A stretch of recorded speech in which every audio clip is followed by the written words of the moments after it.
رب اشرح لي صدري ويسر لي امري واحلل عقدة من لساني يفقهوا قولي اللهم الهمنا رشدنا واعذنا من شرور انفسنا اللهم ارنا الحق حقا وارزقنا اتباعه وارنا الباطل باطلا وارزقنا اجتنابه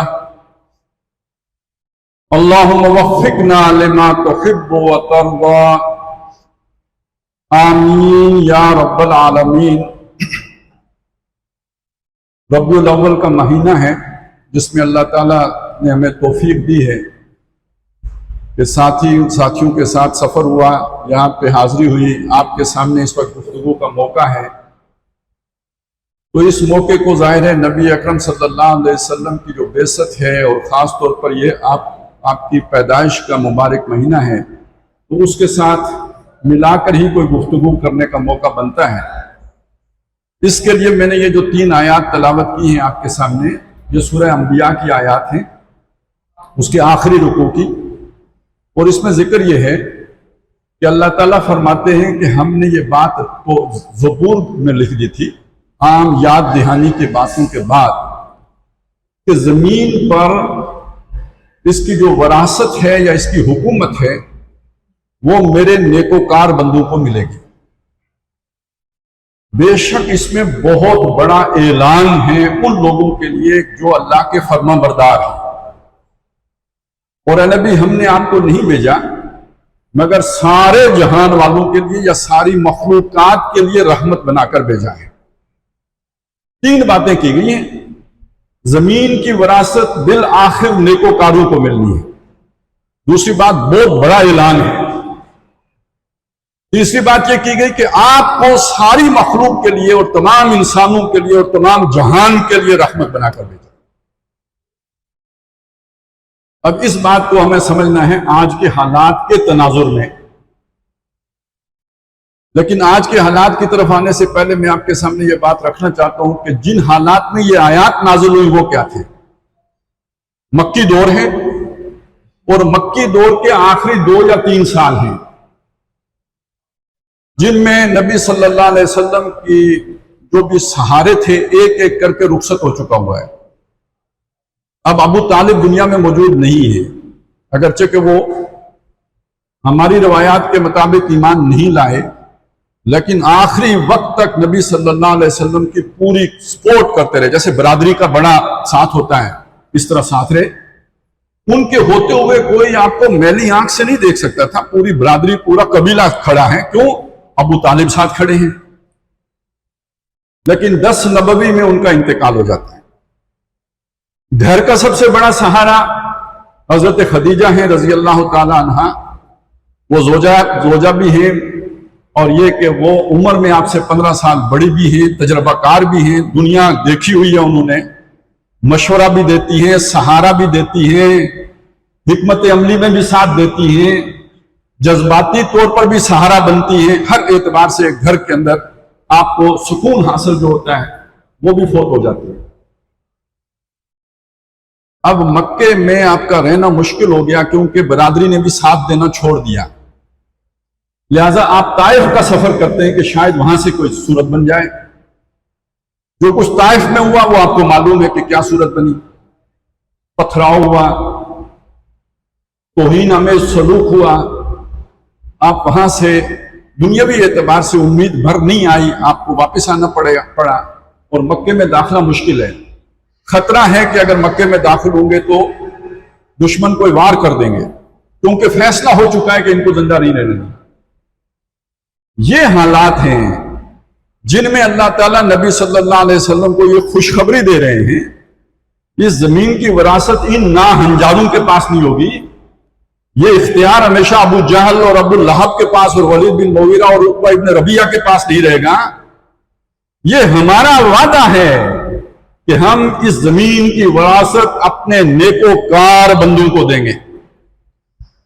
جب یہ صورت نازل ہو رہی تھی تو بظاہر احوال کو امکان نظر آتا تھا کہ نیکوکار غالب آئیں گے، سارے ملا جلا کے 125 کے لگ بھگ تھے، اور مکے میں داخلہ ممکن نہیں ہے۔ ایک مشرک کی پناہ لے کر مکے میں نبی صلی اللہ علیہ وسلم داخل ہوئے ہیں، اس کے بغیر داخلہ ممکن نہیں تھا. لیکن ان آیات کے نزول کے بعد اللہ تعالیٰ نے پھر راستہ کھولا، مدینے کی کھڑکی کھلی، اور کرتے کرتے آپ کے لیے طائف کی بجائے اللہ تعالیٰ نے مدینہ منورہ کو وہ مقام دے دیا. وہ آپ کا بیس کیمپ بن گیا، آپ وہاں تشریف لے گئے، اور 10 سالہ محنت کے نتیجے میں جال حق و زحق الباطل کی صورت بن گئی، بلکہ 8 ہی سال کے بعد ہو گئی. 10 سال میں تو پورے جزیرۃ العرب اس پر اللہ تعالیٰ نے اپنے ان نیکوکار بندوں کو اس زمین کا وارث بنا دیا. اور وہ جو ٹیم محمد الرسول اللہ نے تیار کی تھی، پھر اس نے کم از کم 3 بر اعظموں تک اس دعوت کو پہنچا دیا، اس کا ڈنکا بجا دیا. تو تھمتا نہ تھا کسی سے سیل رواں ہمارا. تو یہ جو آیات جب اتری تو اس وقت سیل رواں کیا ایک قطرہ بھی نہیں تھا، کوئی امکان نہیں تھا. اور اگلے چند سالوں میں اللہ تعالیٰ نے اسے ایک زندہ جاوید حقیقت بنا کے پیش کر دیا. یہ میں نے آپ کے سامنے اس لیے رکھا کہ آج کی صورتحال بھی کچھ ویسی ہی ہے. اگر ہم حالات کو دیکھیں، غزہ میں ہونے والے ظلم کو دیکھیں، جو کچھ یروشلم میں ہو رہا ہے وہاں دیکھیں، جو عرب میں مسلمانوں کی حالت ہے اس کو دیکھیں، جو کشمیر اور ہندوستان میں ہو رہا ہے اس کو دیکھیں، جو باقی دنیا میں مسلمانوں پر بیت رہی ہے اس سب کو دیکھیں، تو جیسے مکے میں کوئی صورت امید کی نظر نہیں آتی تھی، ایسے آج ہم مسلمانوں کو بھی کوئی امید کی صورت بظاہر دکھائی نہیں دیتی. لیکن یہ کہ ان آیات میں خوشخبری ہے، اور وہ بہت بڑی خوشخبری ہے. ان فی ھذا لبلاغا لقوم عابدین. لیکن ان کے لیے خوشخبری ہے جو اللہ کے بندے ہیں، جو نافرمان ہیں، جو من موجی زندگی بسر کر رہے ہیں. وہ زمینی حقائق کو دیکھیں گے، وہ یہ آسمانی حقیقت کو نہیں پہچان سکتے. وہ ریئلٹیز کو دیکھیں گے اور وہ سمجھیں گے کہ اسلام کا دور گزر چکا، اب یہ دوبارہ غالب کبھی نہیں آئے گا. بڑے دانشور ہیں جو یہ لوگ ایسی باتیں کرتے ہیں. تو میں یہ چاہتا ہوں کہ آج آپ کے سامنے سورہ انبیاء کا ایک خلاصہ پیش کر کے ان آیات کی ذرا تشریح کر دوں. شاید ہمارے اندر وہ امید پیدا ہو جائے کہ آنے والا دور ہمارا ہے. اور بھی دور فلک ہے ابھی آنے والے، ناز اتنا نہ کریں ہم کو ستانے والے. تو آنے والا دور در حقیقت اسلام کا دور ہے. اس اعتبار سے سب سے پہلی بات یہ سمجھ لیجئے کہ پہلے رکوع میں جو مشرکین مکہ کا انداز ہے نبی صلی اللہ علیہ وسلم کی دعوت کے مقابلے میں، وہ استہزاء کا ہے، مذاق اڑانے کا ہے. جیسے آج اگر میں یہ بات کہوں کہ آنے والا دور اسلام کا ہے، آپ کو اچھا لگے گا. کیوں؟ آپ کے دل میں کوئی ایمان کی رمق ہے تو اچھا لگے گا. یہ بات آپ سوچیں اگر ٹی وی پہ کہی جائے، یہ بات جا کے باہر کسی پارلیمنٹ کے سامنے کہی جائے، تو وہ اس بات کو اسی طرح چٹکیوں میں اڑائیں گے جیسے مکے والے اڑاتے تھے. کہیں گے مولوی پاگل ہو گیا، امریکہ کے ہوتے ہوئے اسلام غالب ہو سکتا ہے، اتنی بڑی بڑی طاقتوں کے ہوتے ہوئے اسلام غالب ہو سکتا ہے. یہ انداز ہے جو پہلے رکوع کا ہے. ظاہر ہے میں ساری آیات اس وقت آپ کے سامنے نہیں رکھ سکتا. اس کا کنکلوژن ہے جو قرآن نے بیان کیا ہے، وَلَقَدْ اسْتُهْزِئَ بِرُسُلٍ مِّن قَبْلِكَ. اے نبی آپ سے پہلے بھی اسی طرح رسولوں کا مذاق اڑایا گیا. فَحَاقَ بِالَّذِينَ سَخِرُوا مِنْهُمْ مَا كَانُوا بِهِ يَسْتَهْزِئُونَ. تو جو لوگ مذاق اڑاتے تھے ان کو گھیر لیا اسی بات نے کہ جس کا وہ مذاق اڑایا کرتے تھے.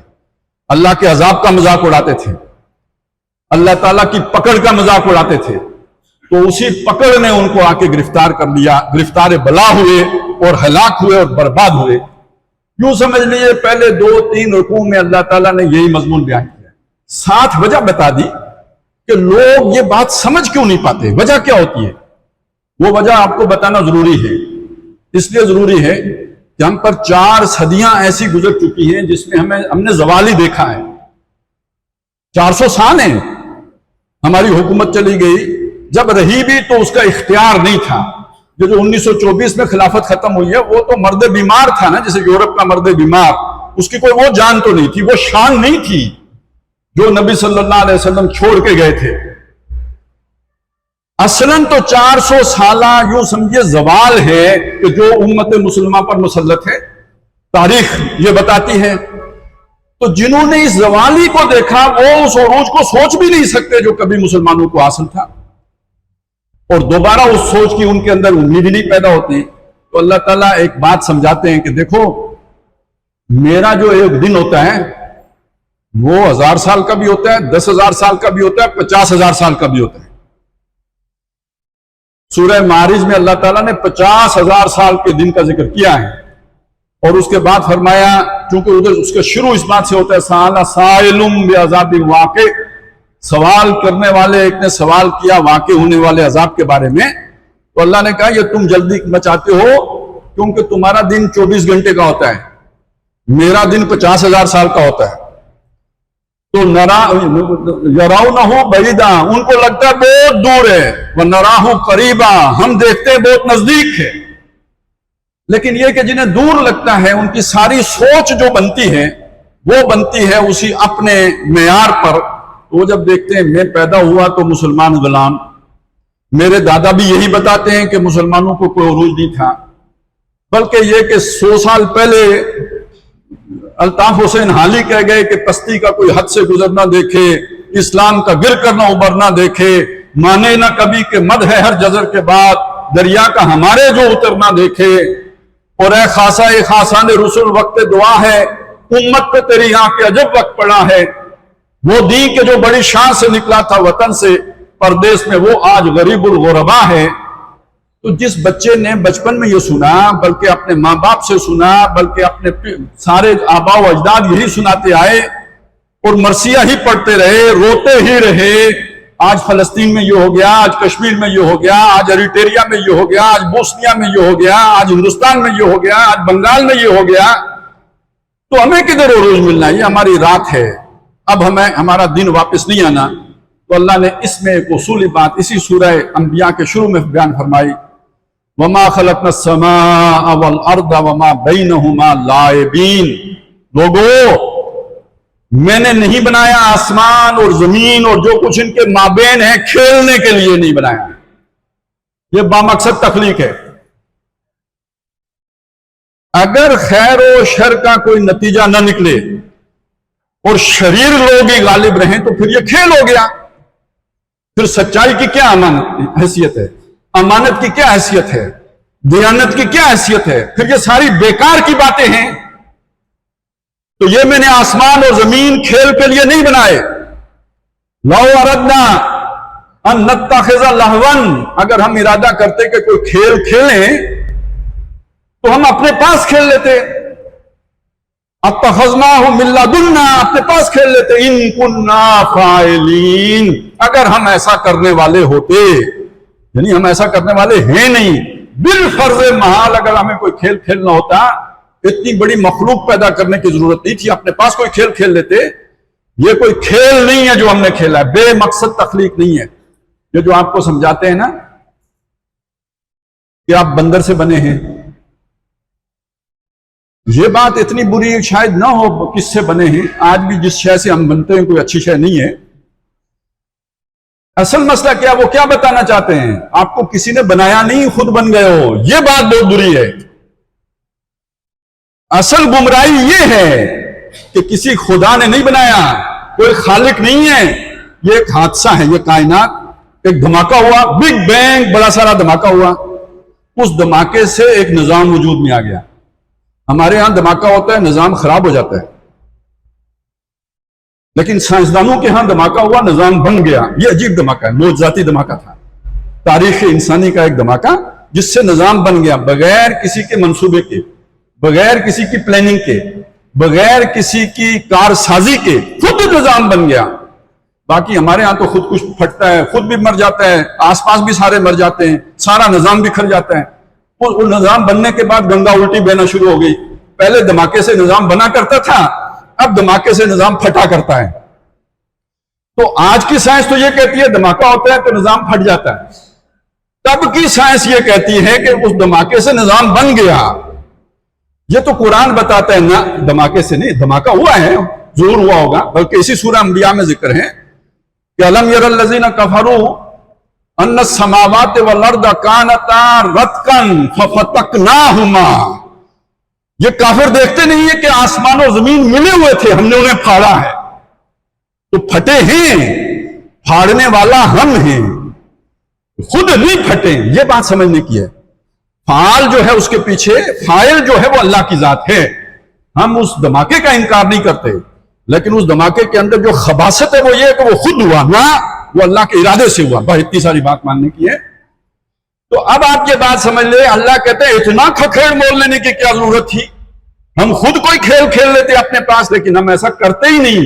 بے مقصد ہم گھاس کا تنکا نہیں پیدا کرتے، اشرف المخلوقات پیدا کریں گے۔ تو پھر یہ شر غالب کیوں ہے؟ دنیا میں شریر لوگوں کی حکومت کیوں ہے؟ یہ بے ایمان کیوں جیت جاتے ہیں؟ فارم 47 سے جیتے یا 49 سے جیتے، چھوڑے اس بات کو، لیکن اللہ جیتنے کیوں دیتا ہے؟ یہ دنیا کے پیدا کرنے کا ایک مقصد اور بھی ہے، یہ جزا و سزا کے لیے نہیں ہے، یہ امتحان کے لیے۔ اور امتحان لینے کے لیے اللہ تعالیٰ کبھی خیر کو غالب کرتا ہے، کبھی شر کو غالب کرتا ہے۔ یہ بھی سورہ انبیاء میں مضمون آیا ہے، کل نفس ذائقۃ الموت، ہر جان نے موت کا ذائقہ چکھنا ہے۔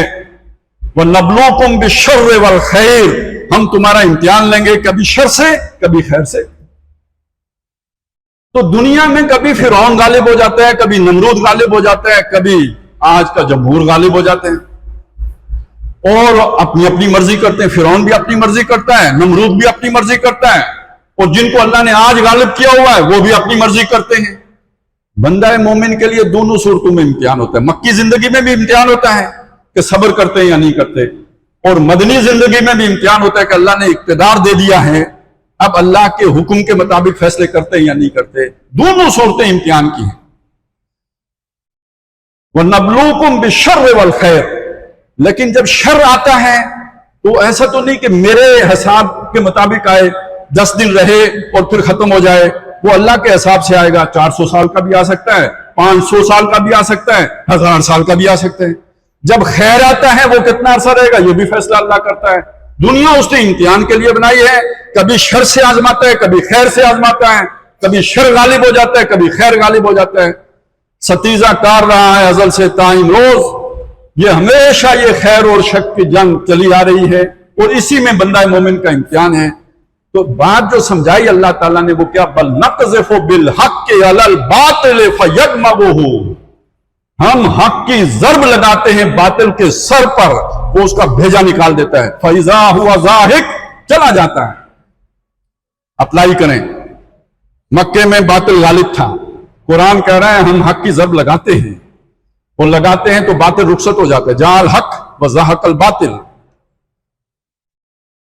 اور بڑا پیارا انداز ہے، وہ بھی اسی سورہ مبارکہ میں آیت موجود ہے۔ مشرکین مکہ سے یہ کہا کہ یہ تم جو جس غلط فہمی کا شکار ہو گئے ہو نا کہ تمہارا نظام ہی غالب رہے گا، یہ کیوں غلط فہمی کا شکار ہوئے ہو؟ بل متعنا ہؤلاء وآباءہم، ہم نے ان کو بھی دنیا کا ساز و سامان دیا، دولت دی، اقتدار دیا، ان کے آباء کو بھی دیا تھا، یعنی پوری نسلوں سے چلا آ رہا ہے یہ سلسلہ۔ اس سے انہیں یہ لگا کہ یہ ہمیشہ جو ہے نا انہی کا اقتدار قائم رہے گا، کیونکہ دادا بھی اقتدار میں تھے، پردادا بھی اقتدار میں تھے، نسلوں سے کھاتے آ رہے ہیں۔ بل متعنا ہؤلاء وآباءہم حتی طال علیہم العمر، ایک لمبی مدت ان کے اوپر گزر گئی اور یہ اپنی عیاشیوں میں پڑے رہے۔ اب یہ آنکھیں کھولیں اور ایک بات دیکھیں، کیا بات ہے؟ افلا یرون، کیا یہ دیکھتے نہیں؟ ان الارض ناتی، ہم زمین کو لے کے آ رہے ہیں، ننقصھا من اطرافھا، اس کے کناروں سے سپیڑتے ہوئے آ رہے ہیں۔ کیا مطلب؟ یعنی جسے ہم کہتے ہیں کسی کے پاؤں کے نیچے سے زمین کھینچ لینا، جیسے قالین کھینچ لینا۔ اس زمین پر تمہارا اقتدار تھا، اگر تم آنکھ کھول کے دیکھو تو اس اقتدار کو ہم کمزور کرتے چلے آ رہے ہیں۔ آپ میں سے جو لوگ تصور کر سکتے ہیں یا سوچ سکتے ہیں، میں ان کے سامنے یہ بات رکھنا چاہتا ہوں۔ جب 1989 میں USSR ختم ہو گیا، آپ کو کوئی اندازہ ہے کہ امریکہ کا غرور اور تکبر کس آسمان پر تھا؟ وہ کوئی 7ویں آسمان سے بھی اوپر تھا۔ پھر جب 2001 میں 9/11 ہوا تو اسی غرور اور تکبر میں پوری دنیا پر چڑھ دوڑا، خاص طور پر مسلم دنیا پر، تو وہ اس نے اسے کوئی اہمیت ہی نہیں دی۔ آج اس امریکہ کی کیا حالت ہے؟ آج اتنا طاقتور ہے، آج اس امریکہ کی ان کے مقابلے میں چائنا کھڑا ہو گیا ہے، چائنا کے ساتھ جا کے روس کھڑا ہو گیا ہے۔ امریکہ کے جو یہاں اتحادی بنے تھے امریکہ کا چڑھتا سورج دیکھ کر، اب وہ ذلیل ہوتے پھر رہے ہیں دنیا میں، کوئی انہیں گھاس ڈالنے کے لیے تیار نہیں، زبردستی کی جھپیاں مارتے ہیں۔ تو تمہیں نظر نہیں آتا ہم زمین کو لپیٹتے لا رہے ہیں واپس؟ امریکہ کے اقتدار کا سورج غروب ہوتا نہیں دیکھ رہے ہیں. اور دنیا میں ایک بات کہی جا رہی ہے, آرڈر ڈسٹرب ہو رہا ہے. آرڈر کیا ہے؟ UN. آرڈر کیا ہے؟ امریکہ بڑا ہے, باقی اس کی مانیں گے. یہ آرڈر اگر ٹوٹ رہا ہے تو اس کا مطلب کیا ہے؟ اب UN کی وہ اہمیت نہیں رہی ہے. اس کا مطلب کیا؟ امریکہ کی وہ اہمیت نہیں رہی ہے. اب لوگ یعنی وہ جیسے ہوتا ہے نا, کسی بندھن میں کوئی بندھا ہوا ہے, وہ رسی کھل گئی ہے, اب نئی جو ہے نا اتحاد وجود میں آ رہے ہیں. اور کل جو آنکھ اٹھا کے نہیں دیکھتے تھے, آج وہ آنکھیں ملا کر بات کر رہے ہیں. تو افلا یرون انا ناتی الارض ننقصها من اطرافها, کیا وہ دیکھتے نہیں کہ ہم اس زمین کو لپیٹتے لا رہے ہیں واپس؟ اب وہ نشانی سمجھ آئی, ان فی ھذا لبلاغا لقوم عابدین. جو اللہ والے ہیں ان کے لیے اس میں بہت بڑی نشانی ہے, بہت بڑی ابلاغ ہے, بہت بڑا اعلان ہے. یہ ہے وہ جو بظاہر ہمیں بہت مایوسی نظر آتی ہے. حقیقت کیا ہے کہ اللہ تبارک و تعالی اس شر کو ختم کر رہے ہیں. آنے والا دور خیر کا دور ہے. اور یہ بات دیکھیں کتنے اہتمام سے اللہ نے فرمائی کہ ہم نے زبور میں لکھ دی تھی. وَلَقَدْ كَتَبْنَا فِي الزَّبُورِ, زبور میں لکھا. زبور کس پہ نازل ہوئی؟ داؤد علیہ السلام پر. وہاں یہ اللہ نے پیشن گوئی کر دی تھی, زمین کے وارث میرے نیکوکار بندے بنیں گے. وقت اگرچہ کہ تنگ ہے, لیکن میں ایک نکتہ آپ کے سامنے رکھ دوں. ہمارے دور کے ایک مفسر ہیں, انہوں نے اس کے ترجمے میں عبادی الصالحون کا ترجمہ کیا ہے, میرے وہ بندے. اب عباد کو نیکوکار بندوں کے معنوں میں نہیں لیا. ہر شخص اللہ کا بندہ ہے, کافر بھی اللہ کے بندے ہیں. عباد لنا اولی باس شدید, وہ مشرک تھے لیکن اللہ نے کہا ہمارے بندے ہیں. اور الصالحون کا ترجمہ کیا ہے فٹسٹ. وہ نہیں ہوتا بیولوجی میں پڑھتے تھے سروائیول آف دا فٹسٹ, وہ والا فٹسٹ. یعنی میرے بندوں میں سے وہ جو لڑاکے ہوں گے, تگڑے ہوں گے, بہادر ہوں گے, مسلز والے ہوں گے, طاقت والے ہوں گے, ٹیکنالوجی والے ہوں گے, اقتدار ان کا ہوگا. یہ ترجمہ کیا ہے. یہ سورہ انبیاء اگر آپ پوری پڑھیں, یہ اللہ کا ایک خطبہ ہے, جیسے ایک تقریر میں آپ کے سامنے ابھی کر رہا ہوں. یہ اللہ کی ایک تقریر ہے, ایک تقریر ہے. اس تقریر میں اللہ نے صالحون کے الفاظ بھی استعمال کیے, عباد کے الفاظ بھی استعمال کیے. ابراہیم علیہ السلام کا ذکر کیا, لوط علیہ السلام کا ذکر کیا, ادریس کا ذکر کیا, اسماعیل کا ذکر کیا, ذوالکفل کا ذکر کیا, حضرت یونس علیہ السلام کا ذکر کیا, حضرت زکریا کا ذکر کیا. اس کے بعد کہا کانو لنا عابدین, یہ ہمارے بندے تھے. ان ھذہ امتکم امۃ واحدہ, یہ ساری تمہاری واحد امت ہے, ایک ہی طریقے پر تھے یہ سب. وہ طریقہ کیا تھا؟ انا ربکم, میں تمہارا رب ہوں, فعبدون, میری عبادت کرو. اس سورہ مبارکہ میں عبادت کا مطلب سمجھ میں ہے. عبادی کون ہے؟ عبادی, میرے بندے. عباد لنا نا, عبادی, میرے بندے. اس میں پیار ہے, اس میں محبت ہے. میرے بندے, جیسے اللہ کہے میرا رسول. عباد الرحمن, رحمان کے بندے. عبادی, میرے بندے. تو وہ جو پیار ہے وہ گناہگار بندوں کے ساتھ تو نہیں ہوتا. بندے تو سب اسی کے ہیں, گناہگار بھی اسی کے ہیں, لیکن ان پر تو اللہ کا غضب ہوتا ہے. یہاں پیار کا انداز ہے. اور صالحون بھی یہاں بار بار آیا ہے. حضرت ابراہیم علیہ السلام کا ذکر کر کے کہا انہ من الصالحین, وہ صالح لوگوں میں سے تھا. لوط علیہ السلام کے بارے میں کہا وادخلناہ فی رحمتنا انہ من الصالحین, ہم نے اسے اپنی رحمت میں داخل کیا, وہ صالح لوگوں میں سے تھا. ساروں کو اکٹھا کر کے کہا یہ جو جتنے بھی وادخلناہم فی رحمتنا, ان سب کو ہم نے اپنی رحمت میں داخل کیا. انہم من الصالحین, یہ سارے صالح تھے. اس خطاب کے اندر صالح کا لفظ آپ کو سمجھ میں آیا؟ رسولوں کے ساتھ آیا. تو پھر اس کا ترجمہ نیکوکار, جو نیکیوں والے ہیں اس کے سوا تو نہیں کیا جا سکتا, فٹنس نہیں کیا جا سکتا. لغت میں گنجائش بھی ہو تو اس سیاق و سباق میں گنجائش نہیں بنتی, اس کانٹیکسٹ میں گنجائش نہیں بنتی. میرے نیکوکار بندے. اور اگلی آیت میں جو آخری ہے اس کے ساتھ جوڑیں تو کیا مطلب بنے گا؟ اے نبی, ہم نے آپ کو نہیں بھیجا مگر سارے جہان والوں کے لیے رحمت بنا کے بھیجا ہے. اس کا کیا مطلب ہے؟ ایک رحمت وہ ہے جو آخرت میں ظاہر ہوگی. جب سب کہیں گے نفسی نفسی تو محمد الرسول اللہ فرمائیں گے امتی امتی. ایک رحمت وہ ہے جو پل صراط پہ ظاہر ہوگی کہ جو لوگ بھٹکتے پھرے دنیا میں, افمن یمشی مکبا علی وجہہ اہدی من یمشی سویا علی صراط مستقیم, ان کے مقابلے میں وہ لوگ جو محمد رسول اللہ کے دامن سے وابستہ ہوئے وہ وہاں سے فر فر پار ہو جائیں گے. تب پتہ چلے گا اس رحمت کا. جب پیاس سے لوگ بلک رہے ہوں گے تو جو حوض کوثر پہ موج اڑا رہے ہوں گے تب پتہ چلے گا اس رحمت کا. ایک وہ رحمت ہے جو آخرت میں ظاہر ہوگی, ایک دنیا میں رحمت ہے. دنیا میں ظلم کا نظام ہو تو کوئی پاکستانیوں سے پوچھے کیا ہوتا ہے. بجلی کا بل دینا ہی عذاب ہو جاتا ہے. اور اس سے یہ نہیں ہوتا کہ کوئی ریاست چلتی ہے, کوئی اسلحہ خریدا جاتا ہے, کوئی اس سے دشمن کا مقابلہ کیا جاتا ہے. نہیں, اس سے ایک خاص مخصوص طبقہ عیاشی فرماتا ہے. اس ظلم کو دیکھ کے جہاں عدل ہو, آپ سوچیں کتنی بڑی رحمت ہے.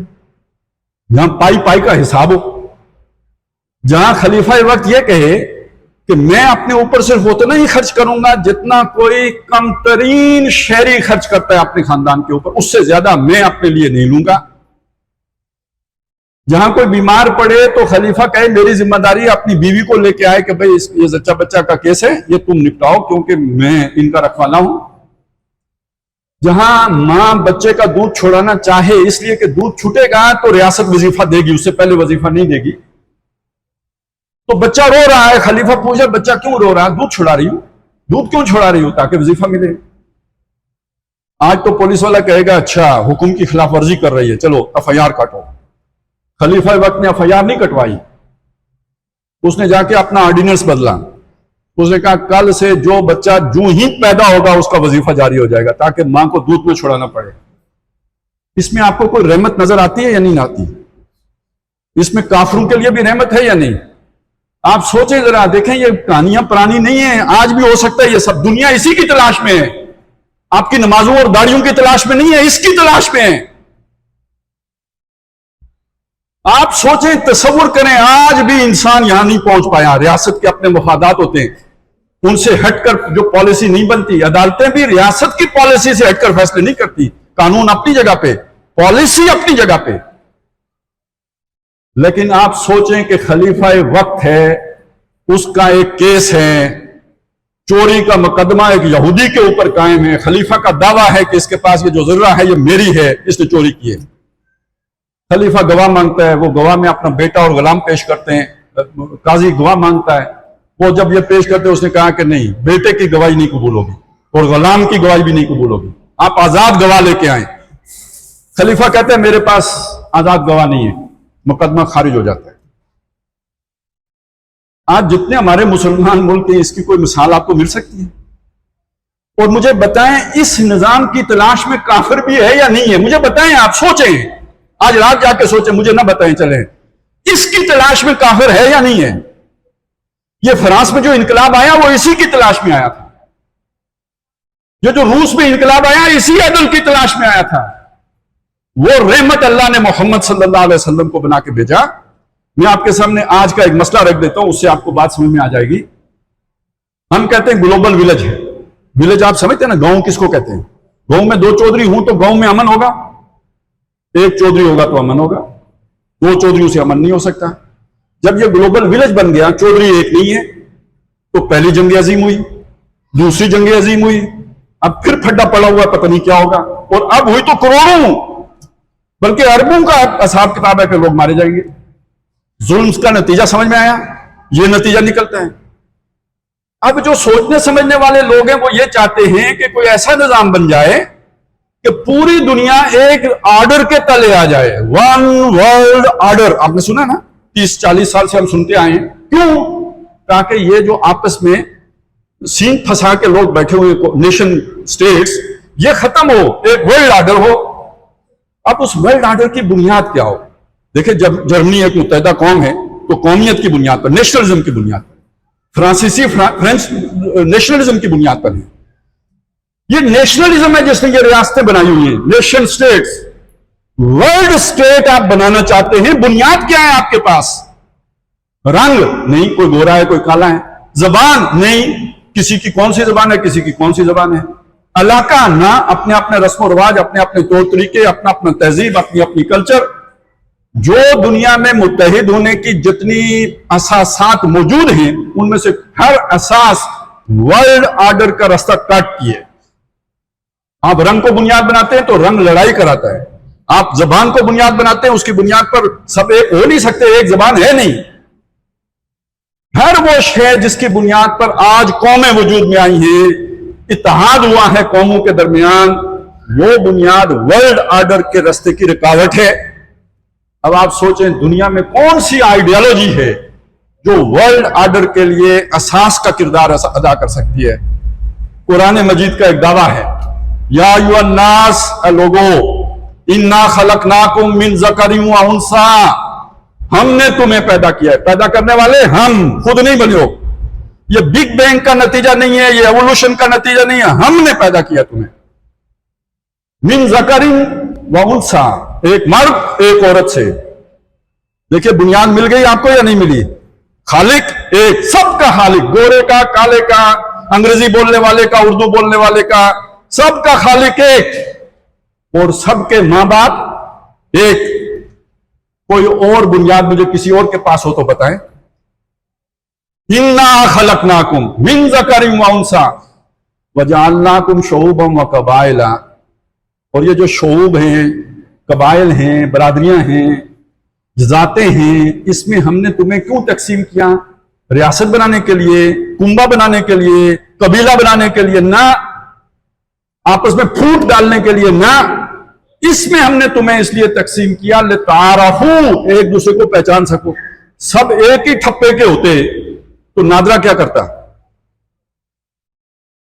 محمد اسلم کون ہے اور محمد خالق کون ہے پتہ ہی نہیں لگتا. سب کی جو ہے نا آنکھیں ایک جیسی ہوتی ہیں، سب کے چہرے ایک جیسے ہوتے، سب کے فنگر پرنٹس ایک جیسے ہوتے، کیسے پہچانتے؟ اور دور سے نظر آ جاتا ہے یہ چینی ہے. ہم یہ نہیں پہچان سکتے کہ شنگ پھنگ کون سا ہے، چنگ پنگ پنگ کون سا ہے، یہ نہیں پتہ لگتا. وہ آپس میں ایک دوسرے کو پہچان لیتے ہیں، لیکن ہمیں یہ پتہ لگ جاتا ہے یہ چینی ہے، یہ جاپانی ہے، یہ چینی ہے. وہ بھی ہمیں دیکھ کے سمجھ جاتے ہوں گے یہ ہندی ہے. گورے کو ہم پہچان لیتے ہیں کہ گورا ہے. یہ پہچان کے لیے ہے، یہ تقسیم کی بنیاد کے لیے نہیں ہے. تقسیم کی بنیاد جو قرآن نے دی ہے وہ بس یہ ہے، هو الذی خلقکم فمنکم کافر ومنکم مومن. اس نے تمہیں پیدا کیا، تم میں سے کچھ کافر ہو گئے، تم میں سے کچھ مومن ہو گئے. یہ ہے ڈویژن. اس کی بنیاد پر پولرائزیشن حق ہے، باقی ہر بنیاد پر جدائی اور تفرقہ وہ اللہ تعالیٰ کے در حقیقت آرڈر کو ڈسٹرب کرنا ہے. اس کی تلاش میں نو انسانی ہے یا نہیں ہے؟ آخری نقطہ آپ کے سامنے عرض کر دوں، گھڑی مجھ سے دور ہے، پتہ نہیں کیا ٹائم بچ گیا. چلے ٹھیک ہے، ابھی ہیں 2-3 منٹ. آخری نقطہ یہ ہے، سوال ہے، اللہ تعالیٰ شر کو پنپنے کا موقع کیوں دیتا ہے؟ تو ایک بات سمجھ لیجئے. ایک مثال میرے ذہن میں آئی، میں سوچ رہا تھا ابھی.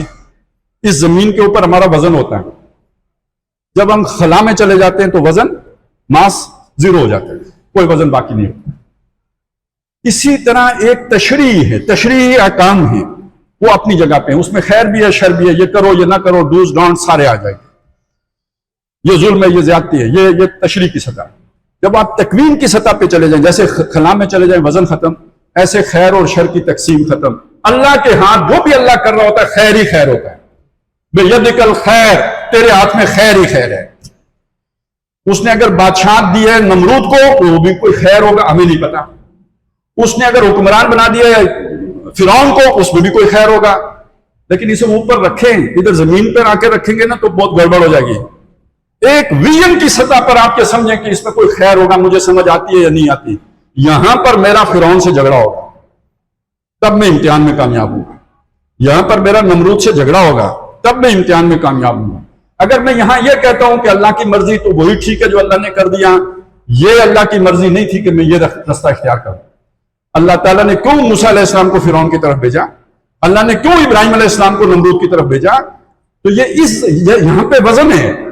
وہ وزن اسی سے تولا جائے گا کہ آپ نے حق کے لیے کتنی جدوجہد کی ہے. کیسے ببانگے بہل آپ کھڑے ہوئے فرعون کے آگے اور نمرود کے آگے. لیکن اس سطح پہ جا کے اگر آپ سوچیں گے تو اس میں دیکھیں گے بھائی خیر کیا ہے. تو میں آپ کے سامنے ایک بات عرض کرتا ہوں، یہ شر کو اللہ کیوں غالب کرتا ہے؟ انسان، اس کی ایک عادت ہے، یہ تجربے سے سیکھتا ہے، اور جب تک یہ تجربہ نہیں کر لیتا اسے مزہ نہیں آتا. اور چھوڑیں، اللہ نے انبیاء کو آسمانوں کی سیریں کرائیں. کیوں کرائیں؟ جو دعوت دے رہے ہیں تاکہ اسے حق الیقین، عین الیقین ہو انہیں. ابراہیم علیہ السلام کا ایک واقعہ قرآن مجید میں آتا ہے، اس قال ابراہیم رب ارنی کیف تحیی الموتى. جب ابراہیم نے کہا میرے رب مجھے دکھا تو مردوں کو کیسے زندہ کرے گا. قال ولم تؤمن، اللہ نے فرمایا تجھے یقین نہیں ہے. قال بلا، کہا کیوں نہیں، آپ نے حکم دیا میں مانتا ہوں. ولکن لیطمئن قلبی، میں یہ چاہتا ہوں میرا دل اس پر مطمئن ہو جائے. دل مطمئن ہوتا ہے تجربے کے بعد. والد صاحب کہے نا آگ جلاتی ہے، ابا جی ہیں ہمیشہ صحیح بات بتائی ہے، ایک فرما بردار بیٹا مان لے گا اور وہ دوسروں کو بھی بتائے گا کہ آگ جلاتی ہے.